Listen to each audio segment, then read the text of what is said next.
The other work is Science of Logic in 3 volumes, where he looks at Greek philosophy and he looks at other works, philosophical works, and he gives his own points of view. The Encyclopedia of the Philosophical Sciences and Elements of the Philosophy of Right, where he looks at political philosophy and in particular law. Now, the central concept of Hegel's philosophy is the idea. This doesn't mean a idea. It doesn't mean an idea. It is something quite different. The idea is that reality is fundamentally rational. Okay? Everything we see around ourselves, nature, ourselves, everything is based on reason, on certain kinds of logic, etc. And this we can understand through reason. We can understand the world in which we live by examining it, and we can grasp it through our own reason, etc. So the idea, therefore, is not just thoughts, but it is both physical as well as mental processes. Okay? The idea is both things combined, the world of matter and the world of phenomenal ideas, etc. That is what he means by the idea. The essence of the mind is freedom. The mind always wants, this idea wants to be free. It wants to break all the restrictions that hold it back, whether those restrictions are as a consequence of nature or human institutions, etc. It wants to break them, get to understanding, get to know itself. So the idea, therefore, unfolds dialectically through self-contemplation and resolving inner contradictions. It has to understand itself. What does that mean? That's kind of weird, the idea getting to know itself. Again, the terminology can be a bit misleading, because whenever you hear the word idea, you think of just idea getting to know itself. But here the word idea means both the world, nature, as well as understanding. Man is part of this entire thing that he's describing. He's not describing just thoughts, but he's describing both the material world, reality, as well as the ideal world. So it moves through stages as it begins to understand itself. The idea, understanding itself, moves through nature, in other words, you can say, put it like this, to understand it better. Nature, which is also conscious in terms of human beings thinking about nature, we are also part of nature, so nature is also conscious. So nature is trying to understand itself, it's contemplating itself. And in this process, it moves through several stages, starting from sense perception and ending up with what he calls the absolute idea. The absolute idea is, again, a very broad concept that was around in German philosophy at the time, but in Hegel, it means the complete self-awareness of nature about itself, of reason about itself, about the world about itself, the Geist, the spirit, the mind about itself, complete self-awareness. It's like the end of history. It's the ultimate goal to which history is going. Okay? And this, of course, is also a realm of freedom, in the sense that only when you know yourself are you truly, really free. Now, Hegel was very much inspired by the idea of dialectics, and in dialectics, I think all of you know at least this much, that there's a thesis, and then there's the antithesis, and there's the synthesis. There's always groups of 3 things going on. And so you'll see throughout Hegel, he loves to organize and reorganize things in accordance with this dialect, in accordance with the magic number 3. So first and foremost, he begins or rather let us begin by understanding what dialectics is very briefly. Amongst the Greeks, amongst Socrates, dialectics was just a dialogue between 2 people. And as the dialogue proceeded, contradictions were weaned out. And as you figured out the contradictions, what you tried to do was that you developed your ideas about the world. So for the ancient Greeks, dialectics was a method of knowledge, of argumentation, but also of coming to knowledge. But for Hegel, it's not just a method of understanding the world, it's not just a method of doing philosophy, but more importantly, it is actually how nature, history, and human thought develop. So dialectics is, for the Greeks, of course, many Greeks also talk about nature as in the dialectical way, Heraclitus and so on. But in Socrates especially, you see dialectics is a method of understanding and grasping the world. Whereas for Hegel, dialectics is really the motion of history, the motion of humanity understanding itself. It explains everything, in other words. His main idea is the dialectical method. Okay? Now, the idea, and again, this is the idea, first and foremost is dialectically fragmented. This is a very difficult thing to understand, but I will explain it in just a bit. Just bear with me for the moment. It is dialectically fragmented. What does this mean? That the idea, that is reason, first of all, is in itself. It is contemplating about itself. Reason is contemplating about what? Reason. This is a weird thing to think about, but that really is philosophy. When you guys think about logic, by using logic, you're trying to come to understanding logic. What are you doing? Reason is trying to understand reason. So that is the first thesis, logic, the idea in itself. And then the idea out of itself. Through reason, reason is trying to understand the world around itself. It's not trying to understand reason, it's trying to understand nature. That is the antithesis, the idea out of itself. And finally, the idea in and for itself is the synthesis, which we find in philosophy. The idea understanding not only logic, but also understanding the world around it and combining these two things together. You can see already that the man is into talking about these things in a very dialectical style. By the way, the other day you asked me a question about class being in itself and for itself.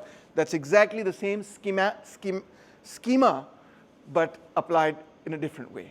Yeah, you see that? Okay. And you see that Marx, in fact, does that, and Engels. They do that all over the place themselves because they're so inspired by Hegel. Now, let's go all the way back to the Greeks, Plato, etc.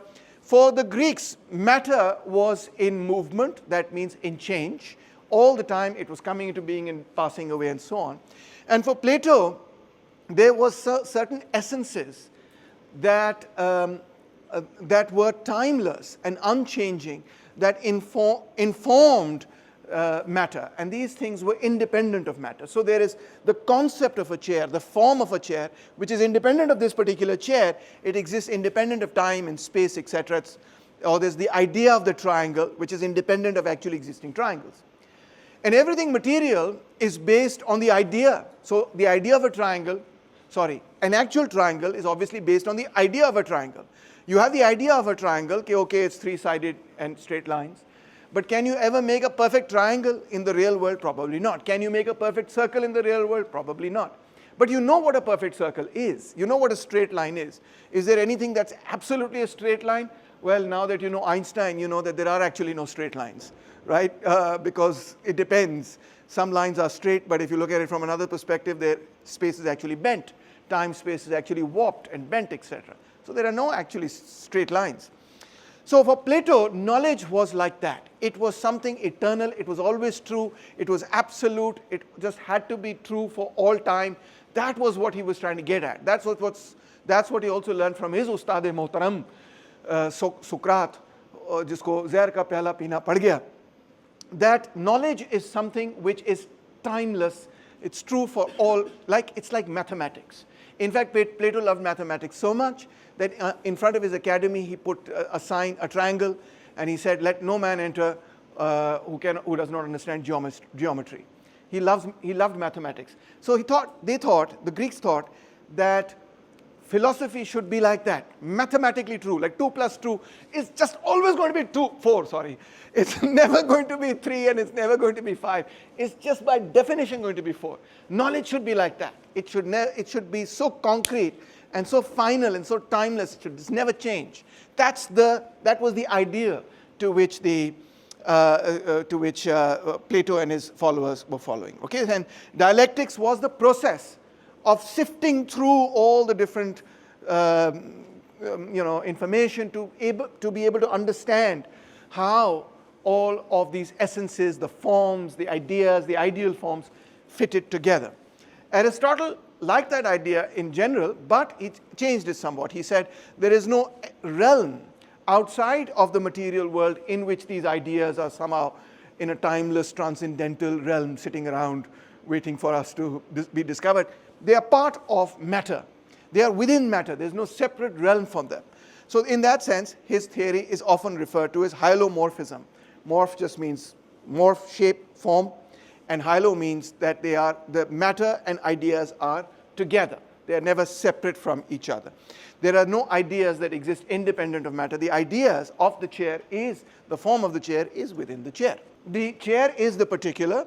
The idea of the chair is the universal. The idea of the chair is within the chair. The universal is within the particular. But for Plato, there was actually a realm in which the universal ideas were present, a separate realm. Now, Aristotle looked at the laws of logic, and here's what he came up with. He came up with 3 laws of logic, which we will challenge. The first is a very easy one. It is A is equal to A. Taimur is Taimur, right? That sounds simple enough. In fact, it sounds so simple, it's basically a tautology, and it is tautological. But from it, this is called the law of identity. A, Taimur is equal to Taimur. A is equal to A, B is equal to B, C is equal to C.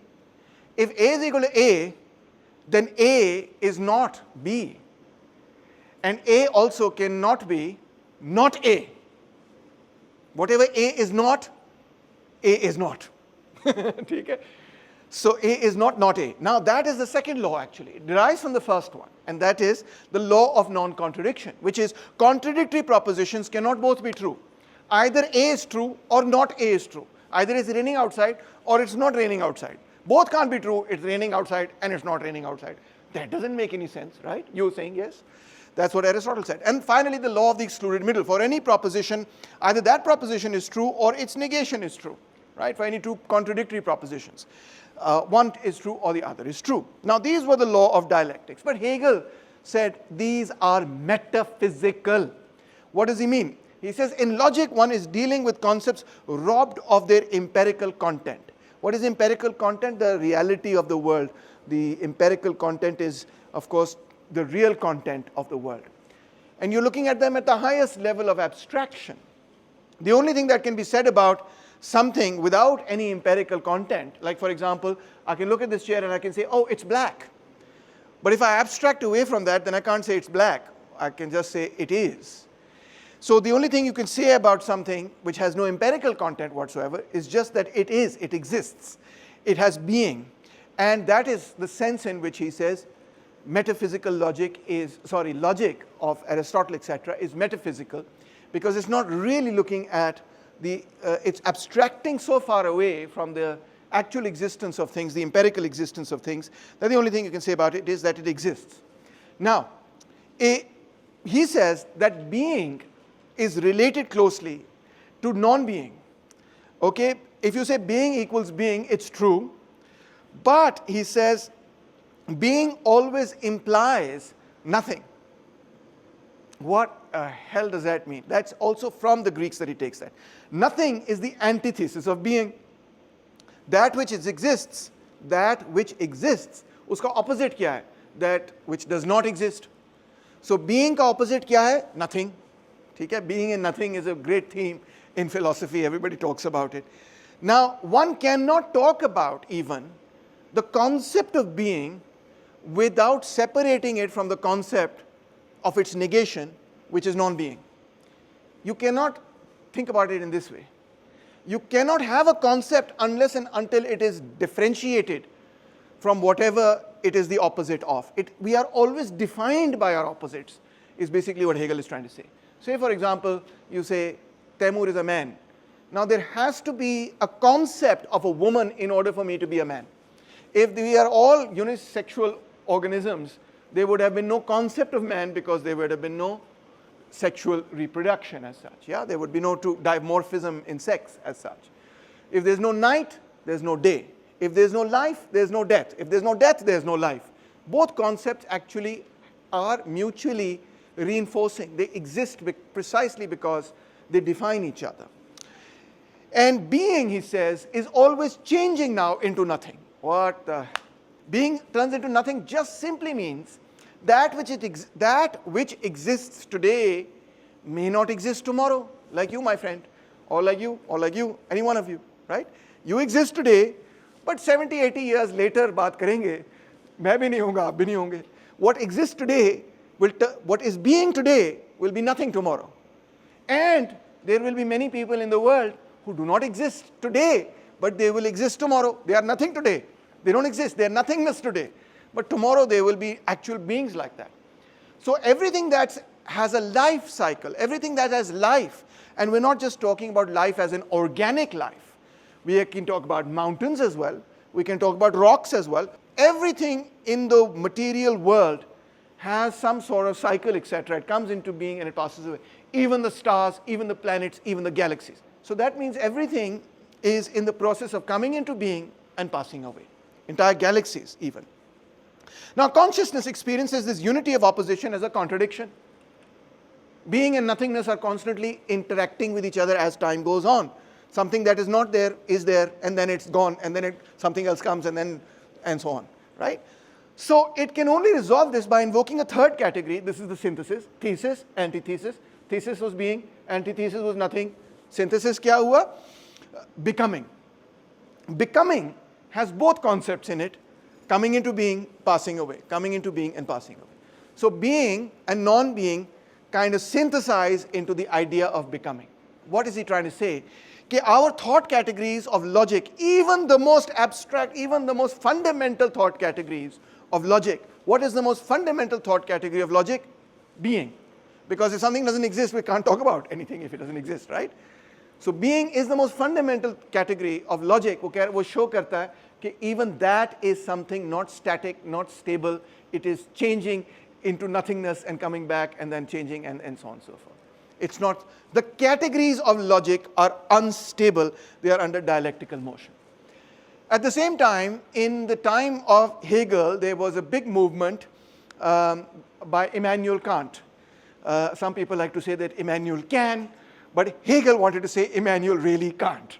And let's see what he had to say about that. German idealism was on the rise from the 1780s till the 1840s. Very, very powerful movement, very, very important. You had Kant, you had Fichte, you had Schelling, and then, of course, you had Hegel, who wanted to overcome the difference between rationalism and empiricism and all of these contradictions that he saw in philosophy. He wanted a grand synthesis, because grand synthesis is really what philosophy, big philosophy, has always been about. The grand synthesis offered by various German philosophers at the time was the concept of the absolute. To figure out what is the absolute was the absolute coolest thing. Now, just to give you a little bit of background, what was the big discussion at the time? The big discussion at the time was there were the people in Britain and there were the people on the European continent. The people on the European continent were called the continental philosophers, and the Brits, you know, they always like to stick their sore thumb out and do their own thing. So they were the Anglican philosophers. But they had a big difference. On the one hand were these guys, you know, like Locke, Berkeley, Hume. These are, of course, the Brits, as you can see over here. And on the other side were the French, Dutch, etc., Descartes, Spinoza, and Leibniz. So this was the big debate between rationalists and empiricists. Or you can say continental philosophers and Anglican philosophers. You can give them various names, right? What was the big debate about? The big debate was that the rationalists, seen over here in the shape of Descartes, Spinoza, Leibniz, said knowledge are ideas that the mind arrives at deductively and on its own. So you use your brain deductively to figure out what's going on in the world, and your mind can do that, etc. Whereas the empiricists said that all knowledge comes from perception and actual objects through senses. It comes from our five senses. So the rationalists said it comes from logical thinking. The empiricists said it comes from data that we get by touching and feeling the world. Let's look at the rationalists first, because they did come a little earlier. They said substance is real and has an underlying principle of unity. What is substance? Matter. Okay? Everything we are made of, the physical stuff we are made of, is real, and it is organized in a rational way. And the senses, unfortunately, give inaccurate information about the world. So, for example, I wear glasses, although I don't wear them on an everyday basis. I wear them when I watch movies or when I drive, etc. When I look at you, you're a bit blurred to me, okay? You're a bit blurred to me. And the further I look, the more blurred you are. My senses are not giving me perfect information.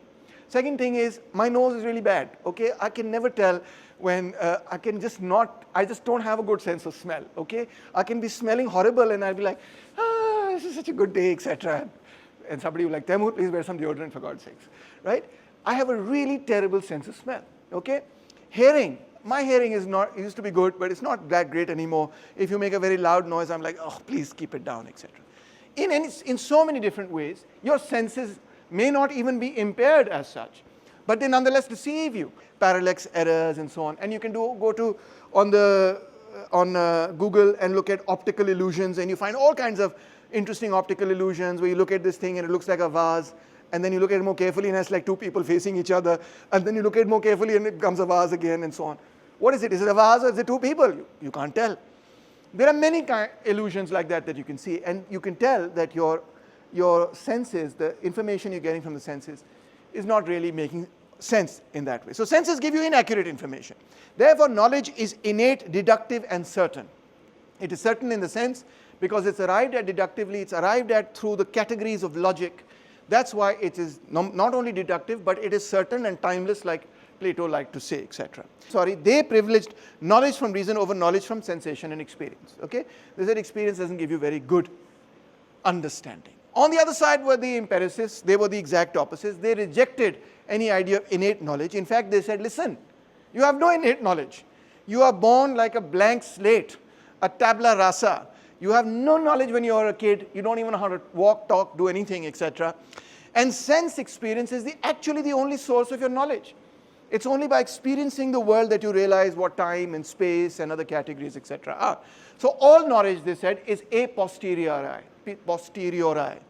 right? Which means basically it is created from the senses. And therefore, they also relied less on deductive logic and more on inductive methods of inquiry. And for that reason, the British empiricists always talk about knowledge as being probabilistic. If you ever read English scientists, they will always say, I don't know 100% whether it's true. We don't know 100% whether anything is true. You know, they always say that. But we have a fair guess that the evidence is weighed in this favor and it's most likely true, and so on. Where is the other side? The rationalists will say, this is deductively true. It's like 2 plus 2 is 4. 2 plus 2 is going to be 4. That is never going to change, no matter what happens. So for the rationalists, the 2 plus 2 model is equal, 2 plus 2 is equal to 4 model is what knowledge should look like. And for the empiricists, knowledge is always going to be a bit probabilistic, kind of like quantum mechanics, just kind of, my estimation is that this is the most probable, F is equal to ma, but approximately F is equal to ma. It's not actually F is equal to ma for them. This follows as a consequence of their epistemology as well as of their methodology. Their epistemology is empiricist. Their methodology is mostly inductive, although they also do deductive work, etc. And vice versa. Now comes Mr. Immanuel Kant. And he says, I am going to do what the impossible. I'm going to synthesize religion and science. I don't like Mr. Spinoza and the direction he's going in, especially because he's taking things towards rationality and atheism and so on. And I want to maintain a little bit of the idea of free will, that we exercise free will. Spinoza was a determinist, pure through and through determinist. He said, whatever you do is kind of like basically what you are going to do. And you're not going to do anything different from what you're going to do because that's just who you are. And so you really don't have free will in that sense. That had a lot of ethical conclusions as well, which is that you can't be angry with a lion or a wolf for killing the sheep because that's what lions do. How can you be angry? Oh, hi, tumne kyun kiya? You can't be angry with a snake for biting you. That's in the nature of the snake. And you can't be angry with somebody who does something bad to you because that's in their nature. So Spinoza has this very interesting view of ethics as well. But Kant didn't like that. He said, no. There has to be some element of free will, mainly because religious philosophy was supporting the idea of free will. Christian philosophy strongly supported the idea of free will. But it's a bit more complicated than that, because on the one hand they supported free will, on the other hand they said you cannot attain salvation except through the grace of God, etc. So they had kind of a funny view. But nonetheless, he wanted to do that. He wanted to bring the two together.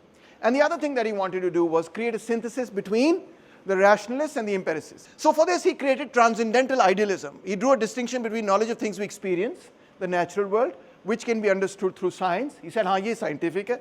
But there's also a transcendental world, which is God and the soul. And this is something you can't reason about. You can't reason about God, okay? You can reason about how to create a car, but you can't reason about God. That's not possible. We can only have rational or knowledge of things we experience, okay? But even there, the rational knowledge of things that we experience, he criticized. He called this the critique of pure reason. And also another book which he wrote, The Critique of Practical Reason, and so on. In this he said, one cannot know the thing in itself. Okay, here's a chair in front of me. Do I really know the chair? I'm looking at the chair, and what I'm looking at are light rays that are coming out of the chair. And then they're forming an image, a 2D image, on the back of my eyeball, which my brain picks up, converts it into 3D, and converts it into stereoscopic vision, telling me how far away the chair is as well. If you have one eye, you can't tell how far things are, by the way. I don't know if you know that. Try it. It won't work. And that's how I see the chair. So my idea of the chair my knowledge of the chair is actually, I don't really have knowledge of the chair. What I have is knowledge of the idea of the chair in my mind. When I'm looking at the chair, what I'm actually looking at is the image of the chair that my mind has created inside. I have perfect knowledge of that image, which is a bit blurred. The chair is a bit blurred. That thing is a bit blurred. So I'm not looking at that thing, which is probably not blurred. But my image of that thing is a bit blurred because what am I looking at? I'm looking at not that thing, but my mind cannot grasp that thing directly, but only through my senses. And hence, what I grasp really is the idea created in my mind of that thing. So that means reason can, so one cannot know the thing in itself. What one really knows is the idea of the thing, not the thing in itself, right? And reason can help us in analytic a priori statements. Like 2 + 2 = 4 is an analytic a priori statement. I'll just explain what those two big words mean. And at the same time, sense perception can help us understand what he calls synthetic a posteriori statements that are pure observations. And when we bring the two together, what we really are concerned about are synthetic a priori statements. What the hell is he talking about? First are analytic statements. Analytic statements are defined as statements whose predicates are contained within the subject. Like all bachelors are unmarried. The definition of a bachelor means that they are unmarried. So it's true by definition. Anything that's true by definition is analytical. Mathematics, all of it is analytical. So for all analytical statements, you don't need any empirical data to figure out whether they're true or false. That's what an analytical statement means. Then there are synthetic statements. Synthetic statements are those whose predicates add something to the subject. The cat is on the mat. What are we talking about? The cat. What did we add? That is on the mat. Okay? So that is something that whose predicate added something to the subject, and that is very much something that you observe and add to the thing. Analytic is one in which you don't need to add anything. It's already there. Every thing that is explained in this definition of bachelors. So a priori knowledge is knowledge that is independent of experience, like mathematics again. And a posteriori knowledge is dependent on experience. It's the stuff we get from touching and feeling things. So what are we interested in? ये तो कोई मसला नहीं है, because ये तो straightforward deductively आप कर सकते हैं. Kant says we don't need to worry about this, right? What we need to worry about, and a priori knowledge that is independent of experience, again, we don't know what that is, we'll find out in just a bit. But whatever it is, there's no experience involved, there's no deception of senses, so no problem here. So the problem is with synthetic a posteriori statements. Okay, like for example, Newton's law of gravitation. It's synthetic in the sense that predicates are something that are added, etc. And it is also empirical in the sense, in that sense, it's a posteriori. How do we do that? He says, well, here's his big synthesis between rationalists and empiricists. We are getting information from the world empirically. It's not entirely accurate. What I see is kind of distorted by my own thing. And moreover, everything that I see, I have certain innate ideas in my brain that help me process and understand all the empirical stimuli that I get, all the information I get from my sense perception. What are those innate things? You're born with this, he's saying. You're born with certain innate ideas, certain innate categories, rather, that help you make sense of the world. What are those categories? Quantity, unity, plurality, totality. So you're born with this concept of quantity. You don't get it from experience. You're born with the concept of quality, reality, negation, limitation. You're born with this concept innate. It's like, you know how in computers you have the disk operating system, the operating system, and then you add some software on top. This is your operating system. Okay, you are just born with it. And then you run another program on top of it. So you have relation, possibility, impossibility, existence, non-existence, necessity, and contingency. This is again something that we are born with. And modality, inherence, subsistence, causality, dependence, community, and so on. Okay? We don't have to get into the details of it because we're not studying Kant today. But what we have to understand is that here is his synthesis. So rationalists are right that there are certain innate things we are born with. And then empiricists are also right because we also get data from the world. And these innate things are like the disk operating system within us that help us run the program, or rather process the empirical data that we get from our five senses. This was his grand synthesis. But Hegel didn't like it. It's true, he says, that our minds have access only to the ideas of the world. But these ideas, says Hegel, are not individual. They are social. Kant is only thinking of ideas in the sense it's me versus the chair. But if you really think about how ideas are generated in society, it's not just Taimur Rahman in the chair. It's Taimur Rahman in the chair talking to you about the chair and you saying, no, it's not a chair, it's this. Yes, it's black, but it's not this, etc. Yes? We can, whatever we understand about the universe, we understand through these categories. And that's why we cannot understand God. Because whatever we understand about the world is only through these categories, and God doesn't fit in these categories. That's his synthesis of transcendental idealism as well. Number one, he says, it's not just me in the chair, it's me in the chair and the rest of society. Here I am talking about Marxism and Kant and Hegel with you guys, and reading books and stuff, and that's how I got all these ideas. I never met Immanuel Kant, I never met Hegel, etc. Right? So where did I get these ideas? From other people. Secondly, these ideas are always evolving, and they're evolving dialectically. We're always changing our point of view. We thought the earth was flat, then we said, no, it's round, then we said, no, it's not round, it's spheroid shaped. We keep changing our ideas. This is the Geist. It is the transcendental evolving of the collective consciousness of humanity. This is what he's going to talk about, the Geist, the spirit, the mind, which is moving forward in society. So, for Hegel, there are three modes of consciousness. It had to be three because he's dialectical, right? The first is what he calls sense perception. I look at the chair, and it's me and the chair, and I'm thinking about it. I am getting information and data about the chair from my sense perception, from my senses, etc., right? But now, then what has, sense certainty from my senses, etc. And from that, I can draw certain universal conclusions that a chair is something that has four legs, etc., and you can sit on it. And it has a back, because if it didn't, then it would be a stool. See? But now, what's the next stage? The next stage is perception. It's not just the individual, but I will talk to you about it. Here is a berry I saw, and I want to call it a strawberry. What do you think? And you're like, no, I want to call it a blueberry. And I'm like, no, blueberry is the wo wali thi. This should be called a strawberry, because its color is different. And you're like, oh, that's a good idea. All right, let's call it a strawberry. So what's happening is that knowledge is actually social. It's socially created, not individually created. And that is what we call perception. The individual is not simply standing directly opposite objects, but mediates between individual and collective understandings. So individual understanding, but I'm also talking to you, you're talking back to me, and so on. Perceptions are the categories of thought worked out between individuals through a common language. Through common language, then we work out all these categories. And then finally, the third stage is understanding. Understanding, what does that mean? Differences between perception, like my perception of the chair may change, your perception may change, or your perception and my perception may become contradictory, and then we're going to have to discuss it. And when we discuss it, we will slowly move forward in our understanding. This is called understanding. This is the movement of things. So first the individual tries to grasp it, then the individual relates with other individuals, then there are contradictions, etc. And those contradictions develop, and then you move towards an understanding.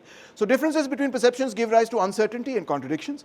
We generate new concepts and smooth over contradictions. Hence, categories of thought continuously evolve through a dialectical process between reality and sense, and between sense and perception. This is how human beings think about the world and things move forward. Not very complicated, I think simple to understand. This process of understanding is the Geist, in other words, coming to know itself. Why is it the Geist coming to know itself? Because we are not outside of this matrix of things that we are looking at, we are part of it. So it's the Geist getting to know itself, we are part of nature, it's like nature getting to know itself, reason getting to know itself, the spirit, the mind getting to know itself. Hence, civilization, which includes art, architecture, social structures, ideologies, is the externalization of the Geist. It is the spirit being externalized. So what is the conclusion on logic? The first conclusion is there is a contradiction between subject and object. Objective logic are the qualities as a material object. Subjective logics are my concepts in my mind about that objective object. The contradiction between the two are what lead to the process of understanding, which is what we refer to also as philosophy. Hence, there are no timeless. What is he saying? He's saying, actually, if you really think about all the categories of logic, being and nothingness, or about anything, none of the things that we think about are actually ever stable. They're always changing, moving, developing, and we're always changing them. There are no timeless thought categories, says Hegel. Plato was wrong. There are no timeless thought categories. It's always changing. Today, what you call a chair may not be what you call a chair 10,000 years after today. The definition even may change. Well, let me finish. Logical thought categories are always changing, developing, coming into being and passing away. In other words, they are dialectical. Our logic, our ability to think, the way we think is always changing. That's all he's really saying from all this complex stuff that you studied. He's saying the way we think about the world is always changing. Now, when you think about it, that is exactly what all scientists today say. They always tell you, yeah, this is an experiment, and so far the data says, yes, this is correct, and that's why we believe it's correct. But tomorrow the data, when we move forward, we may discover that we were wrong about this or that, etc., etc., because knowledge is always advancing. That's basically what Hegel is saying. There are no timeless categories. There is no absolute knowledge. Knowledge is always moving, changing, and moving forward. This becomes so, in the time that Hegel talks about, today this is not even going to be a big shock to you. The terminology is a bit dated, it's 19th century, it's philosophical, and so on. But is it a shock to you to know that ideas change? What's the big deal about that, sir? We already knew that. But I want you to recognize that this idea that ideas change, that there's no absolute knowledge, is thanks to this guy. This is the guy who really puts this idea out that knowledge is always evolving and changing. There's no absolute knowledge. Because Plato is the big philosopher for 2,000 years. And for Plato, the ultimate kind of knowledge is that which is timeless, absolute, unchanging, and independent of matter. And now he's saying that simply does not exist. It does not exist. He's overthrown 2,000 years of philosophy. And you do that every single time you say there's no absolute knowledge. Knowledge keeps evolving. You overthrow 2,000 years of philosophy, and also thousands of years of religious ideas that actually borrowed a lot from philosophy. Without realizing it, you may not realize how much Christianity also, and Islam, or Islamic philosophy rather, borrowed from the Greeks, etc. So basically, reason evolves. Reason is not merely the struggle to create formal universal categories that can explain individual phenomena, which you can do with the mind, etc., or dialectical reasoning, or logical thinking, or like Descartes, Cartesian logic or something, I think, therefore I am, and then I'm going to arrive at the truth. No. Reason is always changing. It's always moving forward. Reason itself, logic itself is also developing. देखो ना, एक तो है कि my knowledge about something is changing. But he's saying, no, it's not just your knowledge about something that's changing. It's your ability to get knowledge about something which is also changing. And by that I don't mean your mental ability, but the ability of humanity as a whole. The way in which you think is also, your capacity for critical thinking, in other words, as we like to say in academia, that is also changing and evolving. The way in the categories of your logical brain are also changing. So reason involves a self-conscious ego struggling to assimilate objects while having to fend off their otherness, which is a threat to its existence as a self-conscious being. That is why our understanding of reason is also a constantly evolving phenomenon. So reason is getting to know itself, reason is getting to know the world, and in that process, it is always changing. In nature, the idea that is Geist has lost itself. Gum gaya. The idea, Geist, has lost itself because it has lost its unity and is splintered. This is Hegel, this is a quote from it. It is fragmented, it is splintered. What does this mean, bhai? This means that in nature there are a diversity of forms. There are chairs and tables and plants and animals and different kinds of animals and different kinds of human beings and different kinds of things and everything is different. It's not oneness. And there's so much diversity. What he's trying to say is there is actually unity in all this diversity. The diversity is only apparent, but actually underneath it there is some unity. But it's not clear to us what the unity is.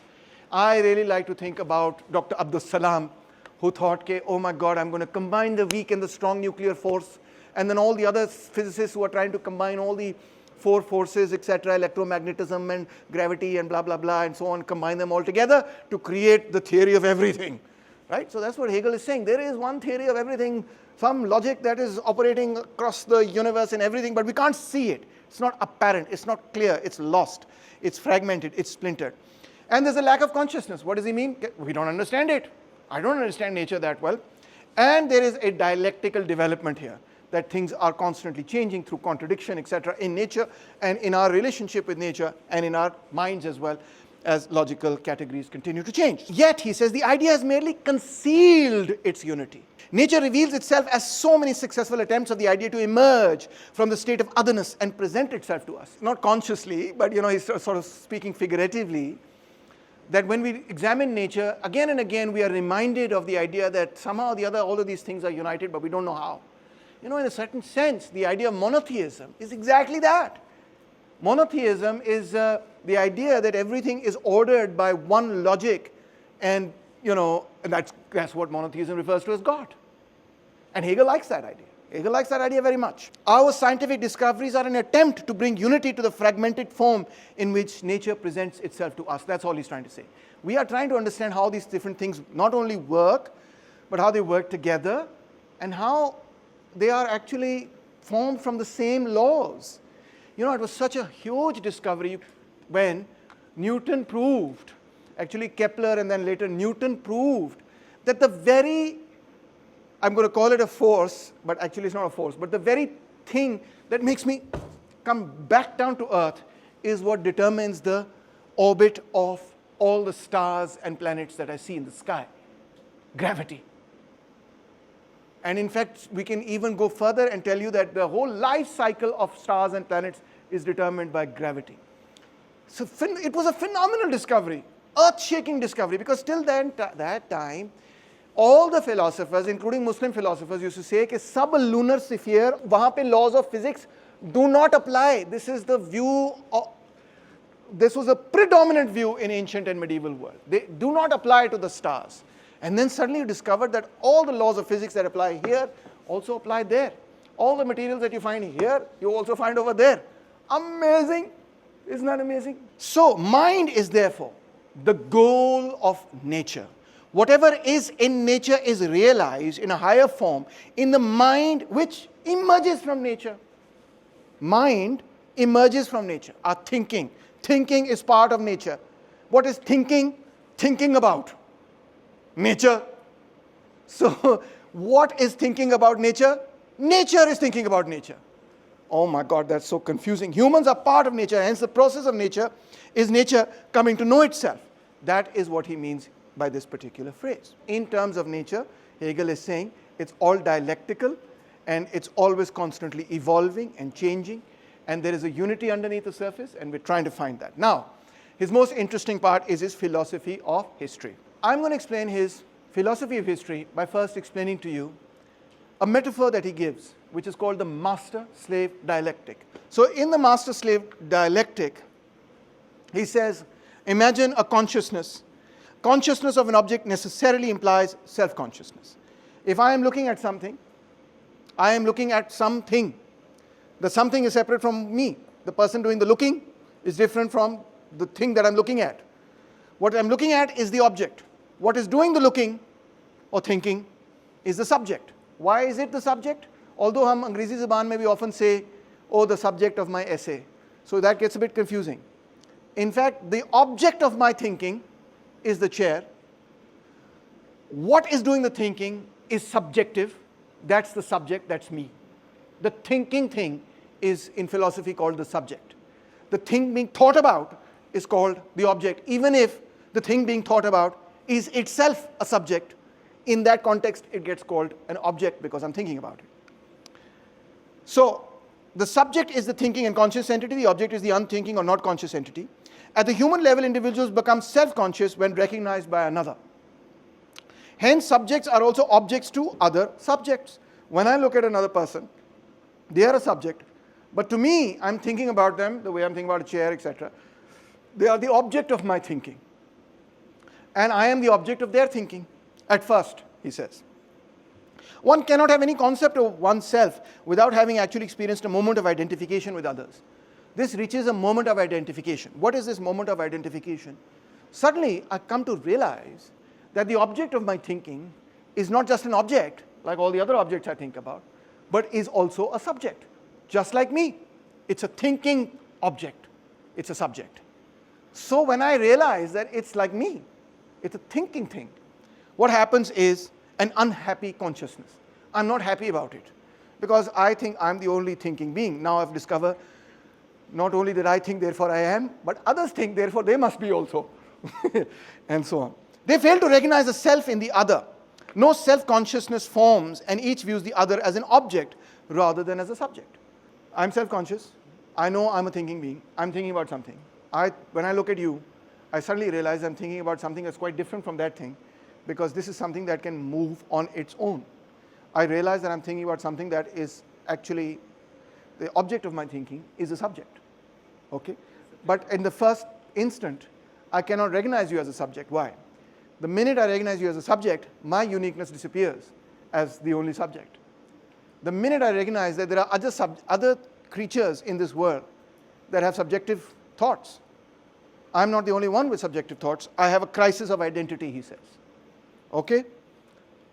The subjects are astounded at the realization of the self as a foreign object. By recognizing another human being outside of oneself, they become mesmerized by each other and attempt to assert their will on the other, just as a person would assert their will on their own body. I'm a thinking being. I can move my arms, etc. Here's another thinking being. Can I move its arms? I try. I think that maybe I can, but I can't. It's a subjective being, but it's not my subjectivity. It's their own subjectivity. But I will try maybe to impose my subjectivity and see if this subjective being will respond to my thoughts, etc. Hegel says, on approaching the other, it has lost its own self. Now I feel really depressed. Oh my God, I'm not the only thing that thinks. There are other people that think too. I feel so lost. Since it finds itself as another being, there's somebody else who can also think. And secondly, it has thereby sublated that other. For this primitive consciousness does not regard the other as essentially real, but sees its own self in the other. But I don't realize that your subjectivity is yours. I think I have subjectivity, therefore your subjectivity must be mine. And yet at the same time, I can't get you to do what I'm trying to get you to do. This creates a strange contradiction for me. Thus, each subject treats the other as an object, and this escalates into a struggle to the death. I try to impose my will on you. You do the same to me. We are both trying to assert our subjectivity onto the other person, who is a subject, but whom we want to treat as an object, or rather as the extension of our own subjectivity. This creates now a situation where the death match escalates. And then what would happen? Escalation into death match. When they accept, they become the slave and I become the master. I have asserted my subjectivity on them. They have been forced to accept that they will do my bidding. Now, this does not mean economic slavery of the same type that we talk about in Karl Marx. This is a kind of mental slavery that he's talking about. Just that you will do what I tell you to do. It can happen between men and women. It can happen between workers and capitalists and so on as well. It can happen anywhere, anytime, between friends, whatever, it doesn't matter. The master is now recognized by the slave. ठीक है माई बाप मान लिया आपको. The master becomes independent, the slave becomes dependent. The slave says, you are a subject. The master says, I've been accepted as a subject. My subjectivity is better than your subjectivity. The master sees the slave as an object, as a thing, not as a subject, as a thinking being. The master frustrates the desire of the slave to see himself as a thinking being, as a subject. Because now that person over whom I have asserted my will cannot assert their will over themselves, but must do what I tell them to do. The slave is stuck in a position of reflecting on himself as a subject, as the other.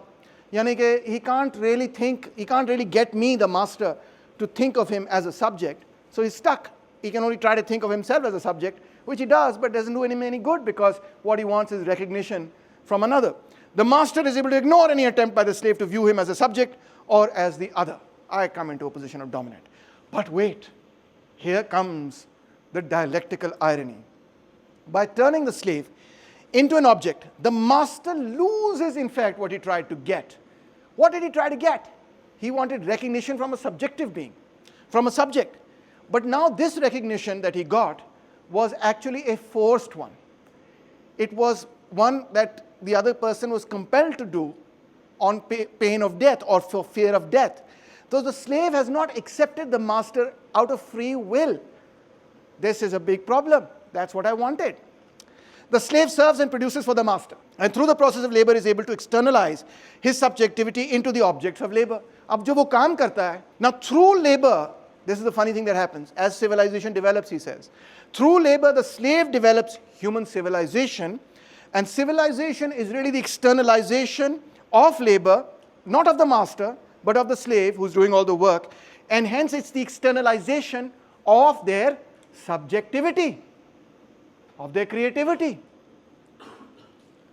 The slave now does not need the recognition of the master, because the slave finds recognition, self-recognition, as a subjective being in the externalization of his subjectivity, i.e. in the civilization, in the stuff that he creates. When I create a work of art, why do I feel so good?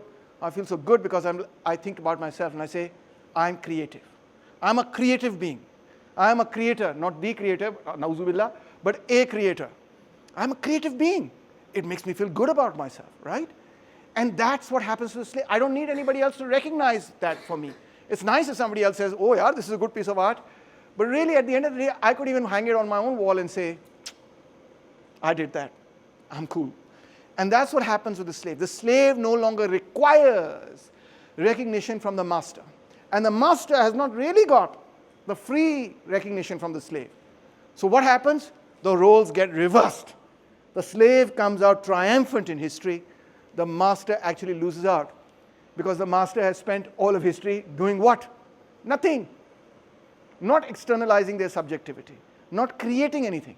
The creators are the ones, sadly, who are the oppressed. This creates the dialectic of the subject-object. It's called the master-slave dialectic.